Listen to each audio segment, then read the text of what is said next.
About 3 weeks ago, I asked if you lot wanted me to revisit the iPhone 13 mini in 2022. Well, 65% of you said yes. Oh, and it looks like I've got a massive bunch of questions to answer as well.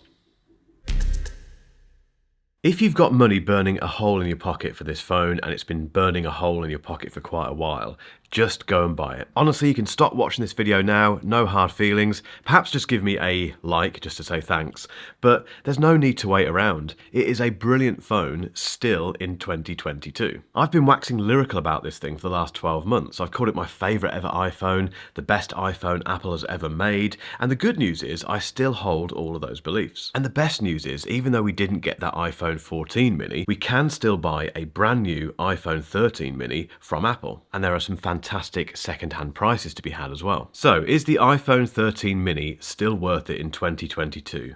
Let's find out.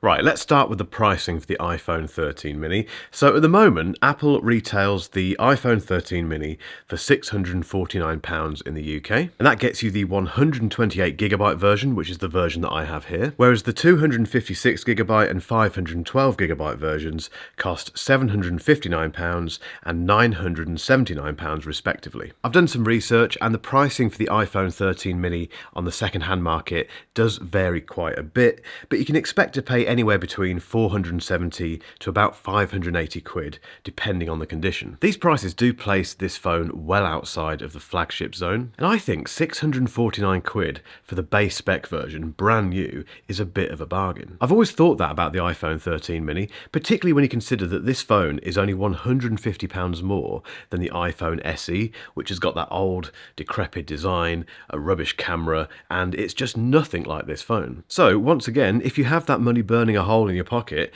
this is very good value even today. Let's talk about specs, and this is quite simple really, guys. It's powered by the A15 Bionic chip, which is Apple silicon and therefore stonkingly fast. And bearing in mind that the A15 Bionic chip is only made to work in the iPhone and with iOS, you're in good hands. And remember, it's the exact same chip that went into the flagship iPhone 13 Pro and Pro Max. It's no different whatsoever. And the fact it's 12 months old flagship technology doesn't matter. It's the same story with the camera system. I've taken some of the best smartphone photos I've ever taken with the iPhone 13 mini. I still can't believe I took this photo in Montreal last October with the iPhone 13 mini. It's absolutely stunning, and bearing in mind, I took this very early in the morning, I was very tired, halfway through a run, therefore completely destroyed. Yet I spotted this scene, quickly whipped out the phone, pointed it at the scene, pressed the button, and bang, there you go. No processing, straight out of the camera. Honestly guys, the camera system on the iPhone 13 mini, just like the chip inside it, is going to last you a long time. The only thing to bear in mind with the iPhone 13 mini, and there's lots of questions about this which I'll come on to in a moment, is the battery life. There's no doubting that the battery in the iPhone 13 mini is much better than the terrible battery in the iPhone 12 mini. Apple definitely made some hardware improvements there, and the latest versions of iOS have definitely added to the ability for this phone to get through the day. But that's kind of the point. This is a one-day phone. You will not get 2 days out of this, and to be completely honest, towards the end of my tenure with this phone, the battery was struggling to get through the entire day. I'd get to about 8 o'clock at night and it would be struggling. I'd have about 10% left. Now there's two potential reasons for that. One of them is that the phone in this battery is struggling and maybe there's something wrong with it. I've never had that checked. I should do really. The second reason potentially is that I was starting to use this more for video. So if you're a patron of this channel, firstly thank you very much, but also you'll know that I do regular vlogs for you guys, and I was starting to use the iPhone 13 mini as one of the main cameras for those vlogs. That meant lots of 4K shooting, lots of leaving it on for long periods of time, and I guess that will have impacted the battery quite a bit. So if you're a power user, you will definitely need a battery pack throughout the day. If you're a normal user, which I am generally, it's a single day battery life. We do have to be realistic about the battery on the iPhone 13 mini. It's definitely better than the 12 mini, but it's still a very small phone, so you can't expect amazing battery life.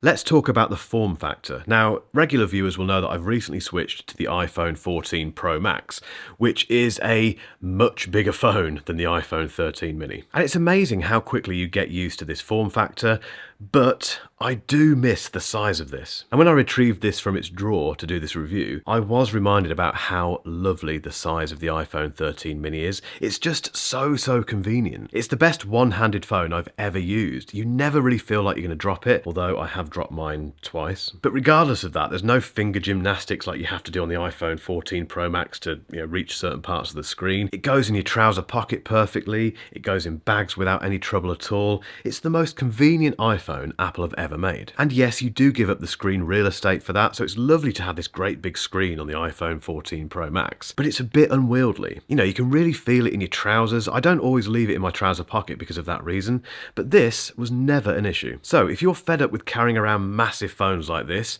which I might be after 12 months, who knows, then the iPhone 13 mini will be an absolute godsend. So we've covered price, performance, battery life and form factor, but I know there's another big question you've got about this phone. If you buy an iPhone 13 mini now, how long will it last? Thankfully, this is quite an easy one to work out because if we look at the compatibility list for iOS 16, it goes right back to the iPhone 8. That's a 5-year-old device, and while you do lose some of the functionality from iOS 16 on that phone, it does give you an idea of how long Apple looks after you when it comes to software updates. And again, this is testament to how powerful Apple Silicon is. The A15 Bionic chip in this will keep you going for years. So, providing you look after this phone and bearing in mind Apple will keep you updated with iOS for quite a while, it will get you through 4 to 5 years easily. Now though, it's time to answer your questions. So I asked everyone on Twitter, Instagram and YouTube obviously to ask me any questions they had about the iPhone 13 mini. I received loads, so thank you if you got involved. In fact, there's too many to cover in this video, but I'm going to pick out the ones that were the most common. And the most common one, as you'd guess, was what's the battery life like? I've already answered that obviously in this video. Go back and watch it if you need to, but in summary, it's better than the 12 mini, but it's still only a one-day device. It would be interesting if you compared it to the 13 and the 14 Plus. I know the only difference is size really, but perhaps talk about the day-to-day experience of using them. Two things to bear in mind here: the battery performance. You'll get much better battery on the standard iPhone 13 and obviously the iPhone 14 Plus. And secondly, the display size. The display on the iPhone 13 mini is very small. That is one of the trade-offs, but I can say, having used this for 12 months, you get used to it very quickly. It would be informative if you discussed the 13 mini speakers and connecting to Apple Music. The speakers on this, like most iPhones these days, are really impressive. They won't fill the room, but they're just as good as the iPhone 14 Pro Max, to be honest. Do you think we'll see another mini in the future, or do you think it's possible that the mini will become the SE? I think it's the latter. I don't think we'll see an iPhone 15 mini, but I do think the next iPhone SE will look like this. And also, I have no idea when that will arrive. A lot of you asked about the camera, so the camera compared to the recent offerings from Apple. Well, it's not as good as the iPhone 14 Pro Max camera, obviously, but the iPhone 14 Pro Max is 1,200 quid. But as mentioned earlier, I've taken some of my favourite ever smartphone photos with this camera. It would be nice to get a third lens on this phone, so as it stands you have the standard zoom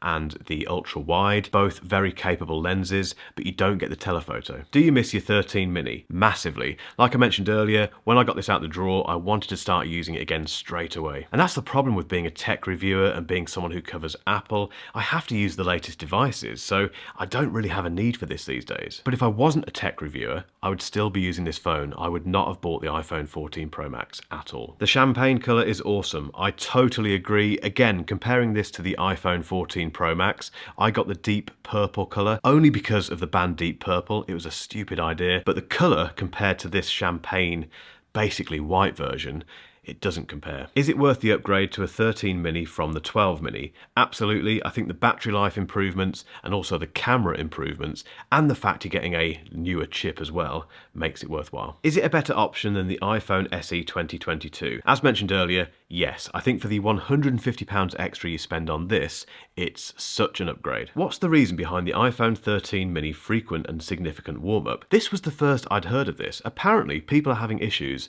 with the iPhone 13 mini heating up. That's never happened to me, apart from occasionally when the iPhone heats up for no reason at all, but I've had that with all iPhones, and generally speaking, if you restart it, it's fine. But it hasn't been a persistent issue with this phone, so that is complete news to me. Is it good for watching YouTube videos, or is it too small? I was surprised surprised by this. I used the iPhone 13 mini all the time for watching YouTube. It never really felt too small because you're just sitting there watching it in your lunch break or whatever, holding your phone like that, which is always quite close to your face, remember, so the screen doesn't look that small. And again, if you're not swapping between this and a bigger phone, you're not going to notice. If you've upgraded to iOS 16, how is it handling that? It's been absolutely fine on iOS 16. Now, bearing in mind, I've not used it much with iOS 16, so I've not done long-term tests, but I have played around with it, and actually I did use this on the iOS 16 beta for quite a while, and even though there were some beta glitches, it was pretty good to be honest. But certainly on the current version of iOS 16 it seems to be absolutely fine. Now the rest of the questions are all related to battery life, so I've covered that in detail hopefully in this video,